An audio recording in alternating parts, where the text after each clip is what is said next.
ఏమన్నావు, ఏం చేశావు? అట్లీస్ట్ చొక్కా పట్టుకున్నావా నారా లోకేష్ని? మా అమ్మని తిడతావురా? ఎన్నో కోట్లు ఖర్చు పెట్టి మా అమ్మని అమ్మనాబోతులు తిట్టించాడని చెప్పి ఊరంతా ఆంధ్రప్రదేశ్ మొత్తం చెప్పాడు ఈ పవన్ కళ్యాణ్. మరి అంత నారా లోకేష్ని మరి ఎందుకు ఏం మాట్లాడలేదు? మిమ్మల్ని అన్నాడుగా చాలా. మరి లోకేష్ అమ్మగారిని నువ్వేమని అంటావా? దమ్ముందా నీకు? వాళ్ళ అమ్మగారి ముఖం చూసే దమ్ముందా నీకు? ఇది పోస్తావు ఆ పేరు ఎత్తాలన్నా? దీనికి అంత చీప్ అయిపోయాడా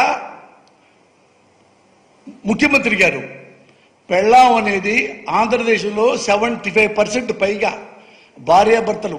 మా ఇంట్లో అయినా మీ ఇంట్లో అయినా ఎవరుంటే ఈ పలానా సుబ్బారావు గారి పెళ్ళాం, పలానా రంగారావు గారి పెళ్ళాం అని. అది నిన్న అవమానిస్తానికి సీఎం గారికి అంత నీలాగా దిగజారు లేడు. ఆయన పెళ్ళాం అంటే నీకు చంద్రబాబు గారి ఏమన్నా జగన్మోహన్ రెడ్డి గారు ఆయనకి 4 పెళ్ళాలు లేదు, నాకు 3 పెళ్ళాలు ఉన్నాయి అన్నావు.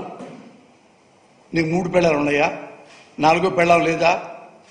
నీకు 4వ పెళ్ళాం ఉంది. 5 వెయిటింగ్ లిస్టు తెలీదా నీకు? నీగా వర్గాలు చెప్తుంటారు కదా. నాకు నీగా వర్గాలు సినిమా ఇండస్ట్రీలో చెప్పారు. పంజాబ్ అమ్మాయి నీకు తెలుసు కదా, చాలా ట్రెడిషనల్, మంచి కుటుంబం, పాప సినిమా ప్రేమతో వచ్చింది. ఆమె బాగుంటుంది. నువ్వు కన్నేశావు, లవ్ అన్నావు, క్లోజ్ అయ్యావు, వాడుకున్నావు, వదిలేశావు, స్టమక్ చేశావు, వదిలేశావు. ఏమంటారు దీన్ని? నువ్వే చెప్పు. దీన్ని ఏమంటారు? పెళ్ళాం అంటారా లేదా గొళ్ళేమంటారా? నువ్వు చెప్పాలి కదా, నువ్వు చెప్పు. సరే, పెళ్ళాళ్ళకి జరుగుతున్నాయి, అది మా పర్సనల్ మ్యాటరు. పర్సనల్గా మా మ్యాటర్ మాట్లాడితే ఊరుకోమన్నారు. తప్పే, పర్సనల్గా మాట్లాడకూడదు. మరి నువ్వెందుకని ఏడుపులేసావు? ఆంధ్రప్రదేశ్లో వాలంటీర్సు, ఆడపడుచులు వేలాది మంది ఉన్నారు. అందులో అన్ని కులాలు, అన్ని మతాలు ఉన్నారు.